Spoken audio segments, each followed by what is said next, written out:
ట్రంప్కు సంబంధించి కీలకమైనటువంటి అడుగులు పడుతున్నాయి. ఏంటయ్యా అంటే నిన్ననే ఛార్జ్ తీసుకున్నాడు, అతని మీద ఆశలు ఎక్కువ.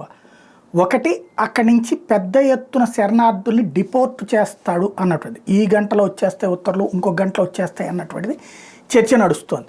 రెండో పక్కన వచ్చేటప్పటికి జాన్ ఎఫ్ కెనడీకి సంబంధించినటువంటి లిస్ట్ అంతా బయట పెడతాడు అన్నది ఆల్రెడీ ట్రంపే ప్రకటించాడు కాబట్టి అది ఇవాళ అవుతుందా రేపు అవుతుందా అనేది చూడాలి. ఇది కాకుండా ప్యారిస్లో అప్పట్లో నరేంద్ర మోడీ ప్రపోజ్ చేసినప్పుడు కుదిరినటువంటి క్లైమేట్ ఒప్పందం, అంటే పర్యావరణ ఒప్పందం, ప్రపంచవ్యాప్తంగా బొగ్గు వాడకం తగ్గించాలి, డీజిల్ పెట్రోల్ వాడకం తగ్గించాలి, ఎలక్ట్రిక్ వాహనాల వాడకం పెంచాలి అన్నటువంటి ఒప్పందం నుంచి బయటకు వస్తాడట.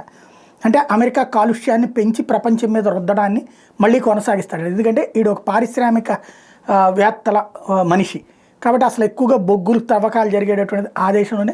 బొగ్గుకు సంబంధించిన కాలుష్యం కానీ ఇదంతా అత్యధికంగా ఉండేటువంటిది అమెరికాలో. అదే ఇప్పుడు స్పష్టం చేస్తున్నాడు.